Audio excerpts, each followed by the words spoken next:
Pertama, Pak Ustaz, ada yang bertanya, Pak Ustaz, betulkah di dalam kitab Ihya Ulumuddin terdapat hadis daif dan palsu? Bagaimana seharusnya sikap kita? Hadirin dan hadirat,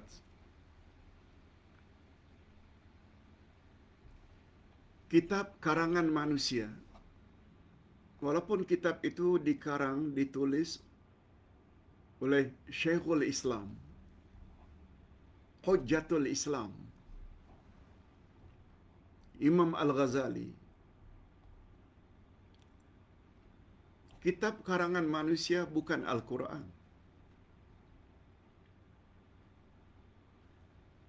Kitab yang tak boleh dipertikaikan hanya Al-Quran.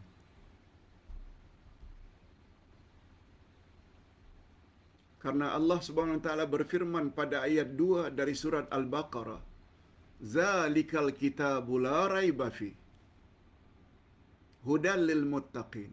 Inilah kitab Quran, tidak ada keraguan di dalamnya, pedoman bagi orang yang bertakwa.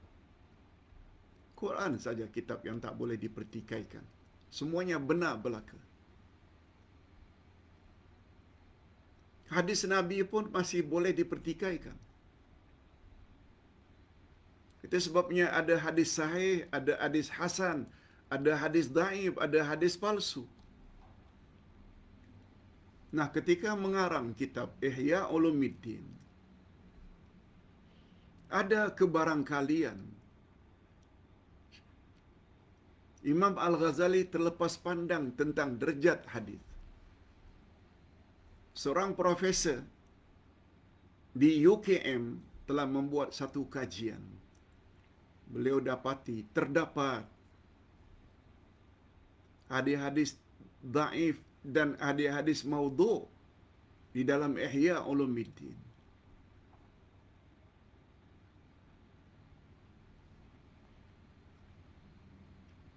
Itu wajar-wajar saja sebab kitab itu dikarang oleh manusia yang bernama Imam Al-Ghazali. Malah kata para ulama, bukan hanya kitab tersebut, Musnad Imam Ahmad,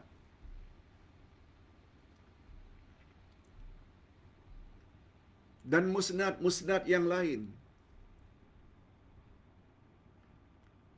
himpunan kitab-kitab hadis, juga terdapat puluhan malah ratusan hadis-hadis yang daif dan palsu.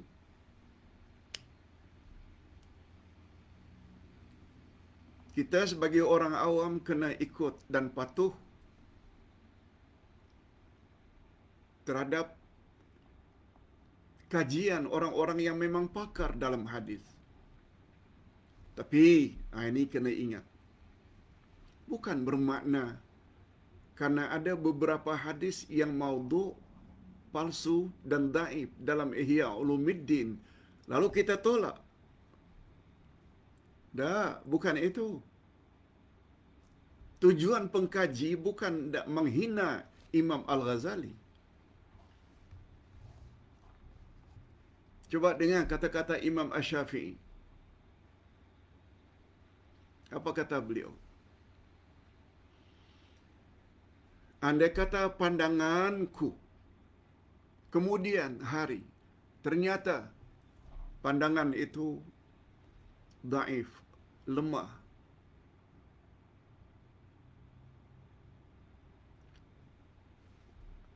aku ingin buat statement bahwa aku minta supaya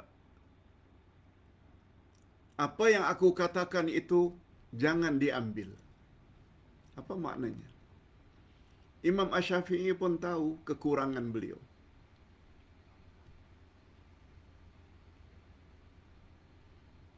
Kita kena ingat,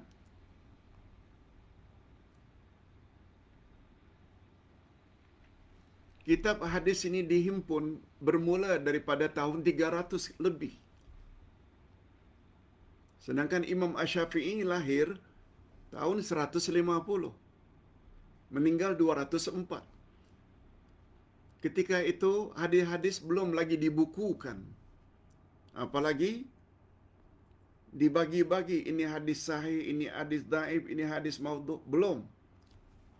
Jadi kebarangkalian mungkin saja itu tidak bermakna kita kena tolak kitab karangan Imam Asy-Syafi'i. Tak. Sebagaimana kita tidak mesti tolak kitab Ihya Ulumuddin. Yang kita tolak bila ternyata hadis yang disampaikan atau yang ditulis oleh Imam Al-Ghazali dalam kitab tersebut ternyata dhaif atau palsu. Yang itu saja. Itu jawaban Ustaz.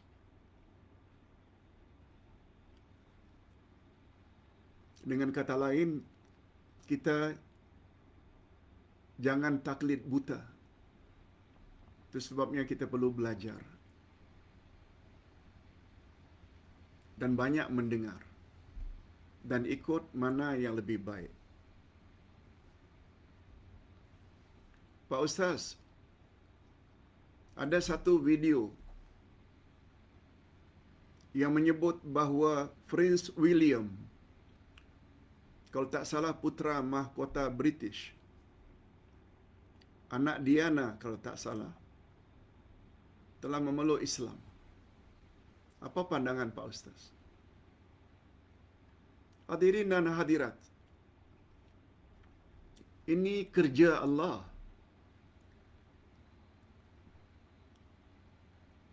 Kita berdoa mudah-mudahan itu menjadi kenyataan. Sebab kita tak tahu berita yang sebenarnya. Melalui perkhabaran, hatta video, hari ini semuanya boleh dibuat-buat. Cuma Ustaz ingin kita punya satu prinsip. Sebagaimana disebut oleh ilmu retorika, ilmu al-balaghah, ilmu retorika bahasa Arab, ketika menyebut definisi khabar, berita. Al-khabaru yahtamilu sidqu wal kidh. Setiap perkhabaran ada kemungkinan benar dan ada kemungkinan bohong. Setiap perkhabaran. Selain perkhabaran daripada Allah dan Rasul. Ada dua kemungkinan. Mungkin benar, mungkin bohong. Itu prinsip setiap perkhabaran yang kita dengar. Sehingga kita buktikan dengan dalil dan hujjah bahawa itu benar, bawa ayat Quran, buat hadis Nabi. Kita hanya mampu berdoa, Ya Allah, berilah hidayah kepada orang-orang kafir supaya mereka memeluk Islam. Baik. Yang ketiga. Pak Ustaz,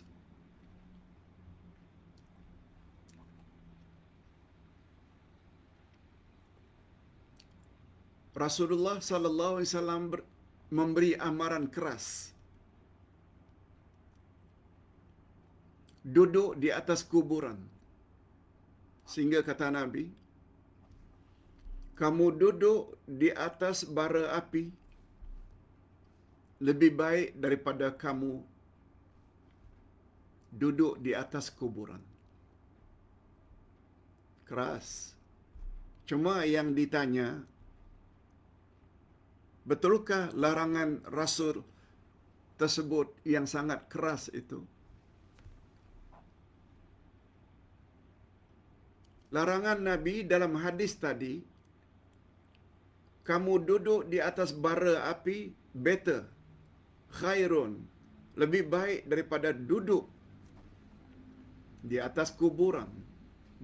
jika kamu ziarah kubur.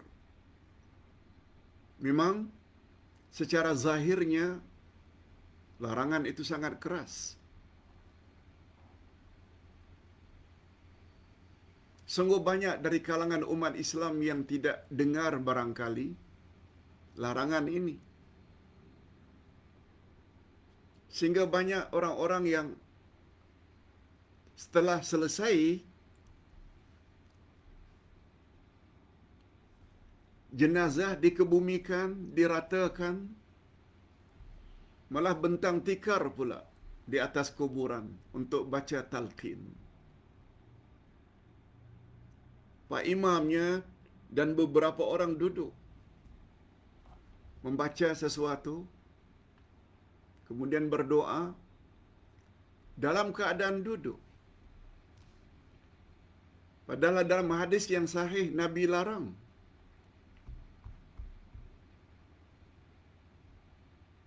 Yang boleh itu berdiri. Kita hendaklah berdiri, bukan duduk. Cuma ada setengah-setengah ulama yang mengatakan yang dilarang itu sebenarnya duduk karena ingin buang air di atas kuburan. Itu sebenarnya yang dilarang. Hadirin dan hadirat, menurut pandangan Ustaz, penjelasan tentang hadis itu dengan larangan itu dengan maksud kalau kita duduk untuk berak atau kencing di atas kuburan, penjelasan itu terlalu jauh. Nabi bukan tak boleh gunakan istilah jangan kamu berak, jangan kamu kencing di atas kuburan, bukan itu. Nabi gunakan istilah jangan duduk di atas kuburan. Duduk di atas bara api lebih baik daripada kamu duduk di atas kuburan. Bagi pandangan Ustaz, larangan itu cukup keras. Oleh sebab itu yang dulu-dulu, mari kita muhasabah diri. Next time, jangan ulang lagi. Jangan ulang lagi. Sama ada laki-laki atau wanita, jangan buat begitu lagi pada masa yang akan datang. Pertanyaan yang keempat. Pak Ustaz, ada seorang ustaz yang berceramah dalam bahasa Arab. Kemudian diterjemahkan dalam bahasa Melayu. Apa yang dia perkatakan, Pak Ustaz? Hadirin dan hadirat, apa yang dikatakan oleh orang Arab tersebut, kalau diterjemahkan, itulah dia terjemahan dalam bahasa Melayu. Yang antara lain, orang yang bahasa Arab tersebut kononnya dari keluarga Rasulullah, Ahlul Bait.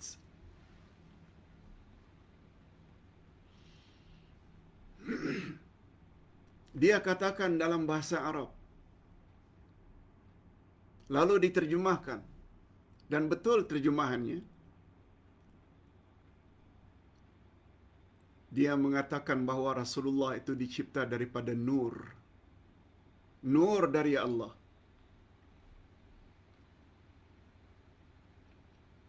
Jadi jasmani dan rohani Rasulullah sallallahu alaihi wasallam itu berdasarkan nur.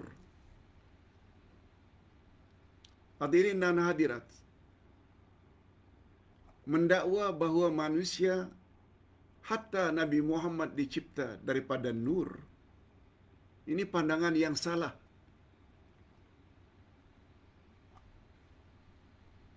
Nabi Muhammad sallallahu alaihi wasallam bersabda, "Kullukum min Adam wa Adam min turab." Semua kamu berasal dari Adam dan Adam dicipta daripada tanah. Nabi Muhammad sallallahu alaihi wasallam juga manusia. Allah sebut pada ayat terakhir surat Al-Kahfi. A'udzubillahi minasyaitonir rajim. Qul innama ana basyarum mislukum. Katakan hai Muhammad kepada umatmu, aku adalah manusia biasa seperti kamu. Kamu ada ibu bapa, aku juga ada ibu bapa. Kamu kawin, aku juga kawin. Kamu ada anak cucu, aku juga ada anak cucu. Kamu sakit, aku juga sakit. Kamu mati, aku juga wafat. Exactly. Nabi Muhammad itu manusia biasa. Dan Nabi Muhammad bin Abdullah, Abdullah bin Abdul Muttalib. Nabi Muhammad bin Abdullah, anak Abdullah, ibunya Aminah. Manusia biasa. Macam mana dikatakan Nabi Muhammad itu dicipta dari nur?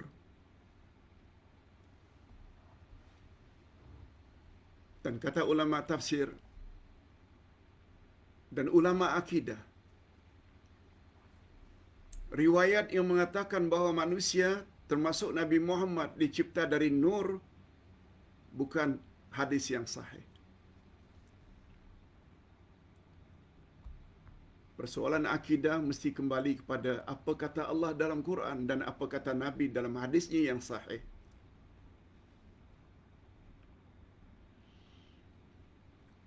Bagi ustaz, orang Arab tersebut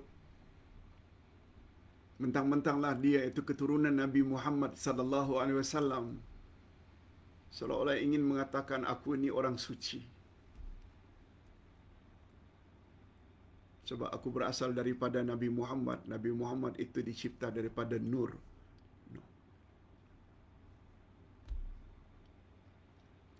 Jangan percaya dengan kata-kata tersebut.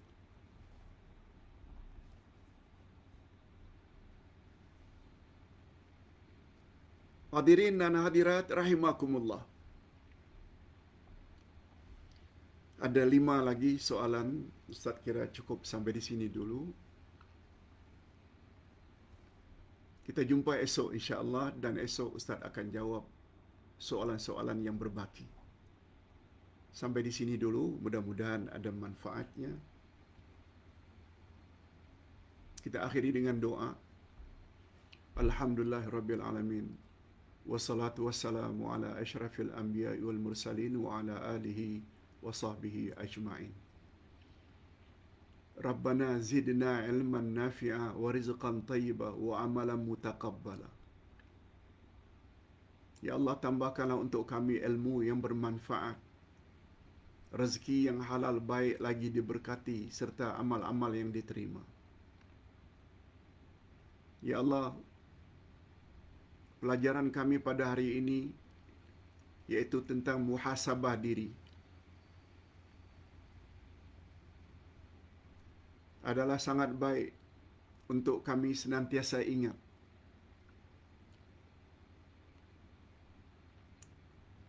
Dan kami yakin memahami makna muhasabah diri yang menjadi akhlak terhadap diri sendiri ini.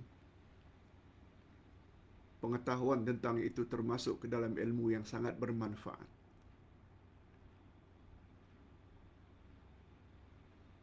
Muhasabah diri yang paling tepat ialah dengan mempertingkat ketakwaan kepadamu, ya Allah. Takwa dengan maksud buat suruhanmu, jauhi laranganmu.